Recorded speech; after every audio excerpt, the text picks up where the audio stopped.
Alguns de vocês já devem ter lido o post do meu filho sobre o que aconteceu por causa do Tommy Taff. Depois de ler, depois de chorar muito, me senti na obrigação de escrever isso. Eu não tô aqui pra me defender. Eu não tô aqui pra dar desculpas. Eu fiz o que tinha que fazer pra minha família sobreviver. Eu sabia do que Tommy era capaz. Eu sabia o que teríamos que suportar. Mas eu também sabia que se conseguíssemos passar 5 anos sem irritar Tommy Taff, nós seríamos daquele pesadelo vivos. Como eu sabia disso? Bom, porque eu já havia vivido tudo aquilo. Já tinha sido exposto ao que aquela coisa era capaz. Já conhecia o temperamento de Tommy, já tinha passado os meus 5 anos. Como eu já disse, eu não tô aqui pra me defender. O que aconteceu com minha família é indescritível, mas estamos vivos. Eu tô aqui escrevendo pra você entender por que eu fiz o que fiz. Porque eu deixei Tommy fazer o que fez com minha esposa e filhos. Depois de ouvir o meu lado, depois de saber das coisas que passei, então pode me julgar o quanto quiser. Deus sabe que mereço. Eu tinha 7 anos quando Tommy chegou pela primeira vez na minha rua. Filho único, morava com meu pai e minha mãe em um bairro de classe média. Era um pedacinho de sonho americano, como um pedaço de torta de maçã suavizada com uma bola de sorvete de baunilha. Nossa rua ficava em um bairro residencial no canto mais distante da nossa cidade, ainda em desenvolvimento. No total, éramos 6 casas e um grupo bastante unido, tanto os pais quanto as crianças. No verão, fazíamos churrasco juntos e no inverno tínhamos festas de Natal. Era quase como se nossa quadra fosse uma grande família. Todos cuidavam uns dos outros, todos generosos e atenciosos. Eram tempos diferentes, quando as pessoas confiavam nos outros. Mas nossa vida perfeita foi despedaçada quando ele chegou. Jesus Cristo, eu nunca vou me esquecer disso. Era julho de 1969, eu havia acabado de ir para a cama. Minha mente de 7 anos de idade explorando minha imaginação, quase virando sonhos. A lua era uma linha amarela, quente em minha janela. Uma expansão de estrelas piscando para mim enquanto caía no sono. Eu podia ouvir a televisão ligada na sala de estar. Um lembrete reconfortante de que meus pais estavam acordados e que os monstros debaixo da minha cama não viriam essa noite. O rangido familiar da porta da frente foi seguido pelos silenciados murmúrios de conversa. Pude ouvir a voz do meu pai sendo interrompida por outra voz masculina que não reconheci. Minha mãe também entrou na conversa e pude ouvir meu pai ficando irritado.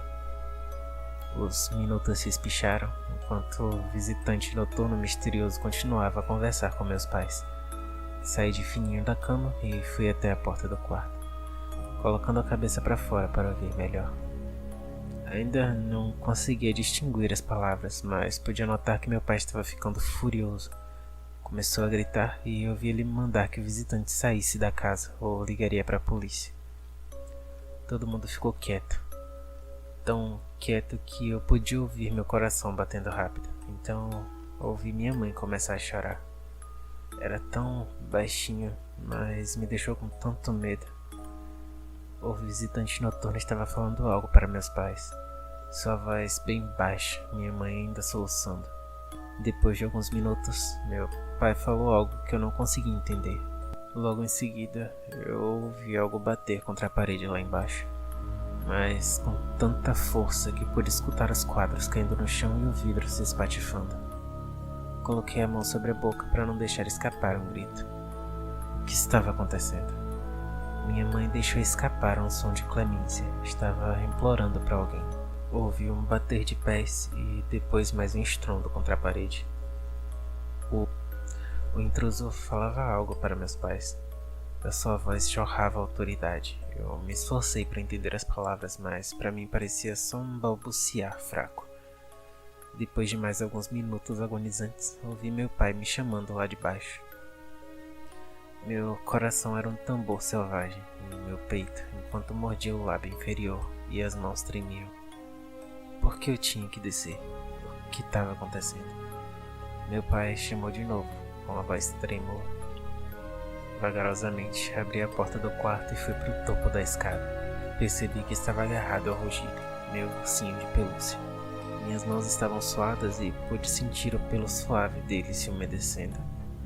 Olhei lá para baixo, no pé da escada, onde ficava a porta da frente e congelei. Meus olhos ficaram arregalados. Meu pai estava com as mãos em volta da própria garganta, fazendo uma leve careta. Lágrimas nos olhos, algo que eu nunca havia visto antes. Minha mãe estava abraçando a si mesma e as bochechas estavam molhadas. Mas não foi isso que chamou minha atenção. Era o estranho que estava perto dos meus pais, olhando para mim. Ele parecia ter 30 e poucos anos e usava uma camiseta branca que dizia "Oi" em fonte vermelha. Seu cabelo era loiro e bem curto. Seus olhos azuis pareciam duas piscinas profundas postas sobre a neve. Então comecei a notar as estranhezas do intruso. Sua pele era impossivelmente lisa, limpa, uma camada rosa totalmente perfeita. E o seu nariz não era realmente um nariz, só uma leve protuberância no meio do rosto. Seus lábios estavam retorcidos em um sorriso que mostravam tiras brancas onde deveriam estar os dentes. "Oi, Spence", falou comigo, sua voz bastante alegre. "Meu nome é Tommy Taffy. Eu vou ficar aqui com vocês por um tempo." Apertei o rugido contra o meu peito, sentindo um arrepio, implorando com o olhar que meus pais me ajudassem. Ao invés disso, eles apenas olharam para o chão, também tremendo. Eu não fazia ideia do que estava acontecendo e o que havia sido dito entre eles, mas eu podia sentir o perigo no ar, denso e malicioso. "Desça aqui para eu poder dar uma boa olhada em você", Tom me disse, me chamando com a mão. De repente, os olhos do meu pai se encontraram com o meu e tive que engolir a seco. Até com aquela idade eu pude interpretar aquele olhar. "Tenha cuidado, filho." Cuidadosamente, eu desci os degraus sem soltar o meu ursinho. Quando cheguei ao pé da escada, minha mãe tentou me segurar, mas Tom me deu um passo na frente dela, sorrindo para mim. Ele se agachou e bagunçou meu cabelo. Pude ver mais de perto sua pele imaculada que parecia cera polida. "Você é um rapaz muito fofo, não é mesmo?" "Ah, quem é esse aí?" perguntou gesticulando para meu urso. O nome dele é Rugido", gaguejei. Tom me sorriu. "Claro que é. Eu vou ficar aqui com seus pais por um certo tempo. Então quero que nós três sejamos amigos. Eu, você e o Rugido. Pode ser?" Novamente, olhei para os meus pais pedindo ajuda, confuso e trêmulo. Não fazia ideia do que estava acontecendo, quem ele era e por que meus pais pareciam tão assustados. Ele parecia legal, mas o jeito que meu pai esfregava a garganta me contava outra história. "Toc, toc." Tommy riu, batendo gentilmente com os nós dos dedos na minha cabeça. "Ei, eu te fiz uma pergunta, Spence." "O que você fez com meu papai?" sussurrei, me arrependendo imediatamente. Os lábios de Tommy continuaram em um sorriso congelado, seus olhos escurecendo, mesmo que só um pouco. Meu pai me pegou pelos ombros. "Spence, filho, tá tudo bem. Nós conversamos melhor depois. Agora o Tommy... Ele olhou pra minha mãe. Ele vai morar com a gente." E esse foi o começo de 5 longos anos que eu nunca vou esquecer.